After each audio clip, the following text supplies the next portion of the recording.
Salut à toutes et à tous, c'est Cam. On se retrouve aujourd'hui pour la deuxième partie du bilan lecture sous forme de tier list. Et comme dans la première partie, il y aura 13 titres présentés dans cette vidéo. Sans plus tarder, c'est parti. Et on commence avec ma découverte de Akane Torikai avec Amour Placebo. J'ai d'abord pris le premier tome dans une occasion avec un autre manga que je vais présenter dans cette vidéo. Et puis vu que j'avais envie de savoir la suite et que c'est un manga en 2 tomes, j'ai pris le deuxième tome en 9. Dans Amour Placebo, l'histoire va se concentrer autour de Tamio Sato. C'est un professeur d'art qui galère un petit peu, qui a du mal à trouver un emploi stable. Et en plus de ça, il ne parvient pas à trouver quelqu'un pour partager sa vie parce qu'il n'a pas ce modèle de réussite, c'est-à-dire que vu qu'il gagne pas d'argent, il a également du mal à faire des rencontres. Et malgré le fait qu'il n'ait pas beaucoup d'argent, pour combler sa solitude, il va décider un soir de faire appel à un service de prostitution. La première fois, ça va pas vraiment fonctionner. Et puis, il va rencontrer une des travailleuses dans ce service qui s'appelle Serika. Et là, il va avoir cette impression d'avoir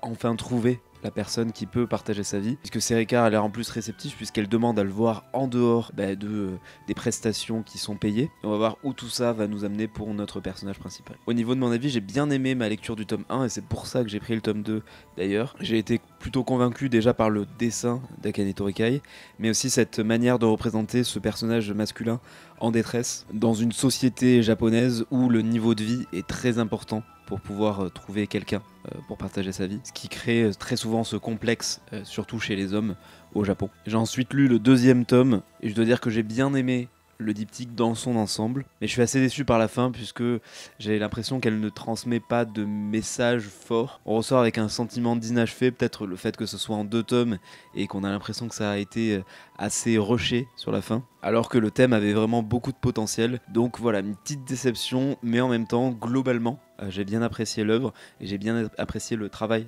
d'Akane Torikai, ce qui m'a poussé à vouloir découvrir d'autres œuvres. Vous le verrez dans les achats manga du mois prochain. Pendant, je réfléchis encore à le garder dans ma collection, puisque la deuxième œuvre que j'ai découverte d'Akane Torikai, et je ressors un petit peu avec la même conclusion. Vous en saurez plus le mois prochain. Mais voilà, j'ai l'impression que c'est quelque chose d'assez récurrent chez elle. Alors faudrait peut-être que j'essaye une série un peu plus longue ou un one-shot, mais pour l'instant j'ai mis quelques réserves. C'est pour ça que pour Amour Placebo, je vais lui mettre un 13/20. On continue avec du Jiro Taniguchi et Autant de Bochan, le premier tome. C'est une réédition que j'attendais beaucoup puisque Autant de Bochan, dans sa version Le Seuil, était quasiment impossible à trouver. Malheureusement, l'ancienne édition de chez Casterman ne faisait que 4 tomes sur les 5 et le 5e n'est jamais sorti, ce qui a été pas mal reproché à la maison d'édition. Mais là, dans cette nouvelle édition, on aura bien les 5 tomes et ça va me permettre de pouvoir découvrir cette œuvre de Jiro Taniguchi au dessin et Natsuo Sekikawa au scénario. Et quand on ouvre le bouquin, ça commence fort puisque on voit sur le rabat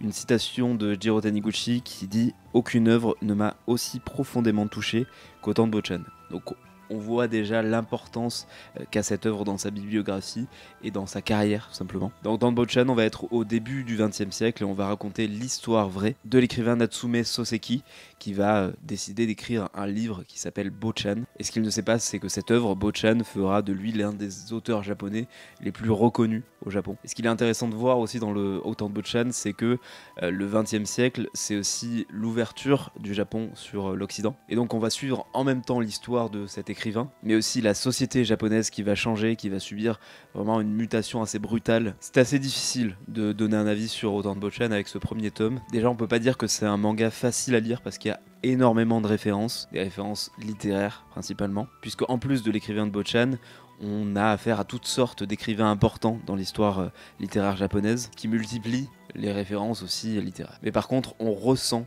vraiment toute la puissance de Autant de Bochan et son importance dans la bibliographie de Jiro Taniguchi, mais aussi de Natsuo Sekikawa. Il faut savoir aussi que Autant de Bochan, c'est la première œuvre de Taniguchi qui a rencontré du succès au Japon. Avant ça, il a fait plusieurs autres œuvres que j'ai déjà présentées sur la chaîne, mais elle n'avait pas rencontré un franc succès. Il ne pensait pas vraiment que Autant de Bochan allait avoir ce succès-là quand il l'a sorti avec Natsuo Sekikawa. Et au final, c'est une œuvre qui a plu au Japon. Donc ce que je vous recommande, c'est d'être vraiment concentré, d'être vraiment focus quand vous lisez Autant de Bochan. Ne vous laissez pas distraire par autre chose, parce que vous risquez de perdre le fil de l'histoire. Et je pense aussi que c'est un manga qui doit se relire plusieurs fois pour pouvoir prendre au passage toutes ces références qui nous sont envoyées. Mais en tout cas, mon avis est plutôt positif sur ce premier tome. J'attends de voir la suite et j'attends de voir si le récit va être captivant. Pour l'instant, on peut pas dire que c'est captivant, on peut dire que c'est intéressant, que c'est puissant, mais je suis pas captiver comme sur d'autres œuvres. Le rythme est plutôt lent, ça il faut le dire, mais le thème est intéressant. Donc pour cette puissance qu'on voit rarement quand même dans des mangas, je vais mettre un 15 sur 20 à Otanbochan. On va ensuite parler d'un auteur dont je ne parle jamais sur la chaîne. Non, je rigole. C'est encore du Jiro Taniguchi avec Blanco. J'ai eu les 4 tomes et je suis super content de les avoir trouvés parce que c'est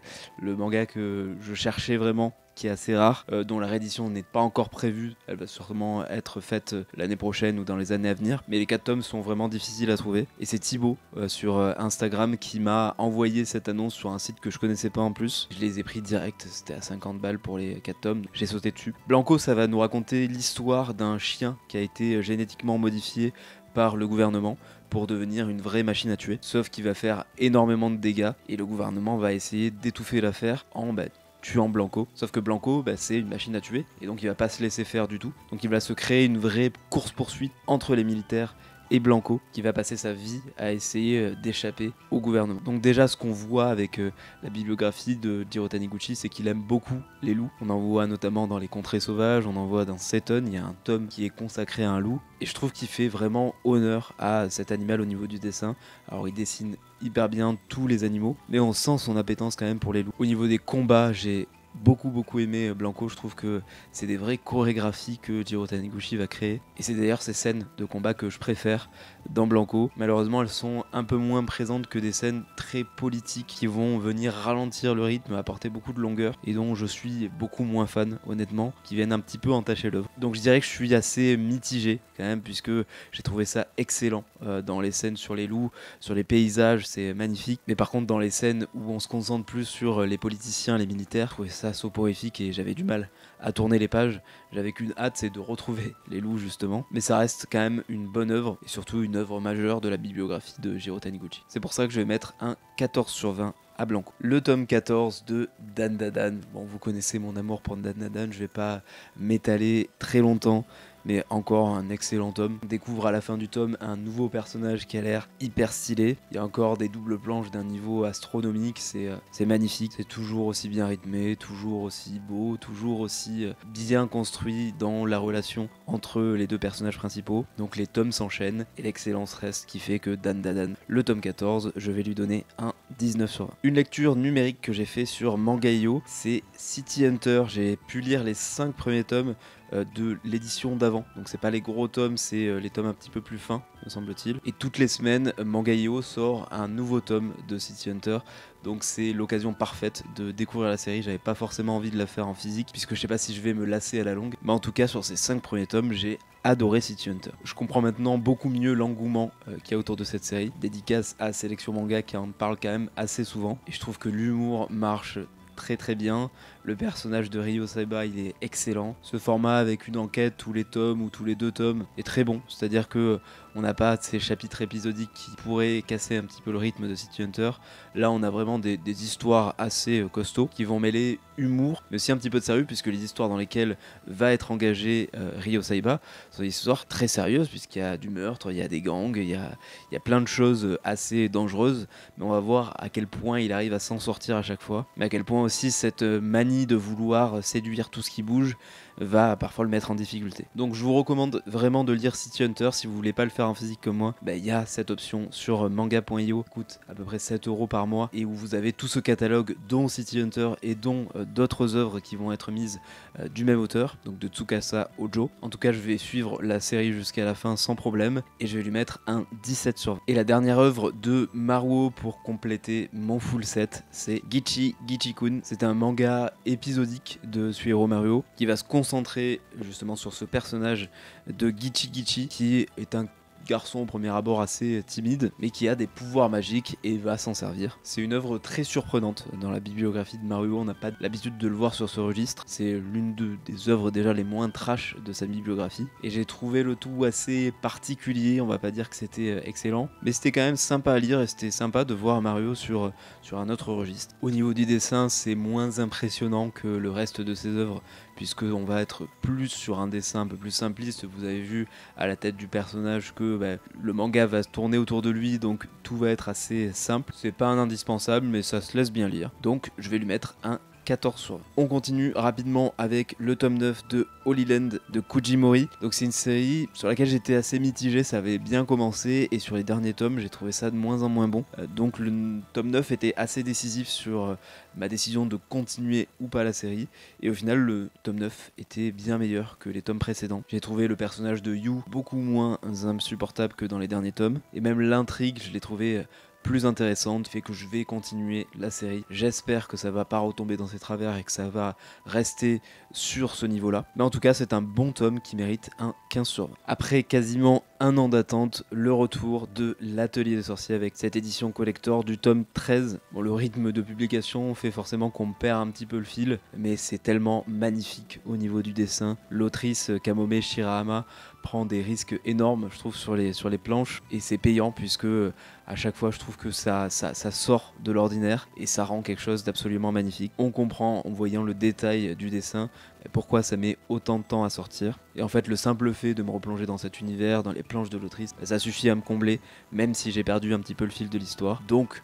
pour l'Atelier des Sorciers, tome 13, je vais lui mettre un 16 sur 20. On continue avec le tome 3 de La Forêt Magique de Hoshigahara, aux éditions Rue de Sèvres et collection Le Renard Doré. Bon, déjà, faut parler de cette couverture, elle est magnifique. Vraiment, quand je l'ai vu en librairie et quand je l'ai eu dans les mains, je me suis dit que c'était déjà la plus belle couverture de la série, mais une des plus belles couvertures que j'ai vues cette année. Et si on se concentre sur le manga lui-même, donc qui va nous parler de cette forêt avec ce petit garçon qui va parler aux esprits qui habitent cette forêt. J'aime cet univers, j'aime l'idée principale de ce manga, mais je suis assez mitigé sur l'exécution. Je pense que je m'attendais à un manga un peu plus contemplatif, un peu plus dans l'émotion. On avait un petit peu ce côté-là dans les tomes précédents, surtout dans le tome 2, mais là j'ai eu l'impression de me perdre un petit peu. Je pense peut-être qu'il faut que j'attende que l'intégralité du manga sorte, c'est-à-dire que ce sera un manga en 5 tomes, pour tout me relire et peut-être mieux apprécier l'œuvre dans son entièreté. Mais en tout cas, j'aime beaucoup les dessins, j'aime beaucoup l'ambiance générale du manga, ce qui fait que je continue la série. On verra comment elle se conclut avec les 2 prochains tomes, mais ça reste une bonne série, je passe un bon moment à chaque fois. Pour ce tome 3 de La Forêt Magique d'Hoshigahara, je vais mettre un 14 sur 20. On passe rapidement sur le prochain manga aussi, puisque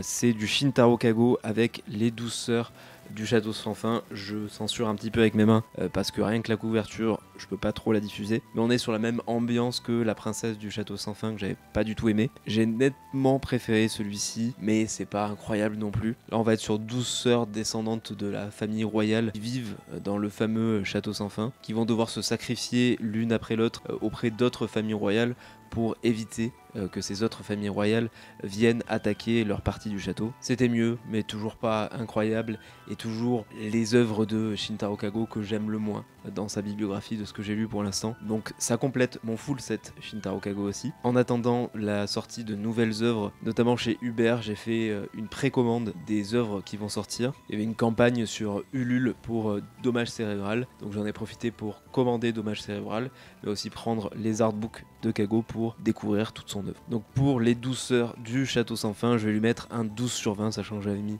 un 11 sur 20 à La Princesse du Château sans fin.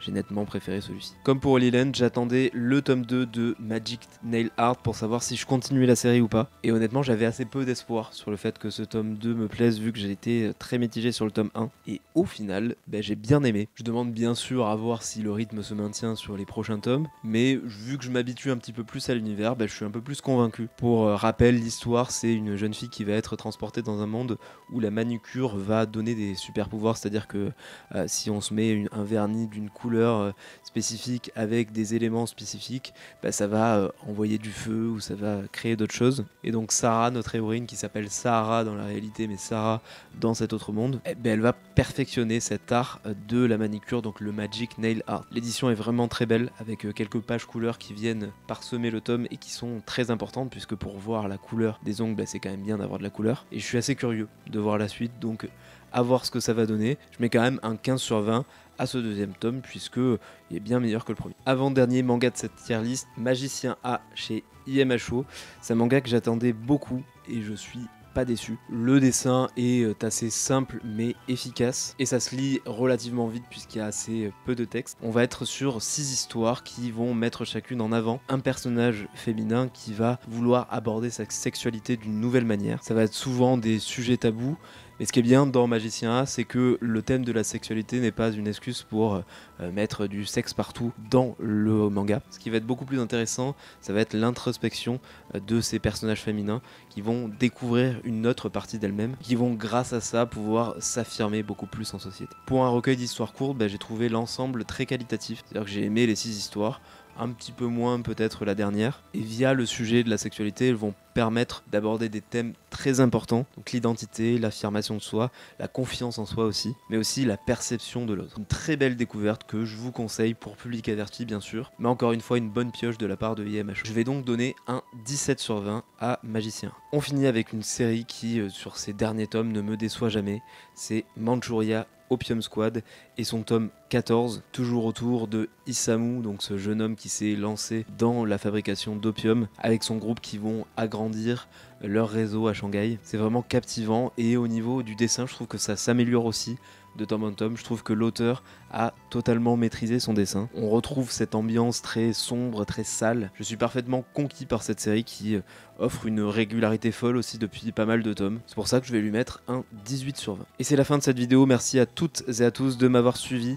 N'hésitez pas à vous abonner à la chaîne si ce n'est pas encore fait. Nous, on se retrouve très rapidement pour d'autres vidéos. En attendant, prenez soin de vous. Salut, ciao.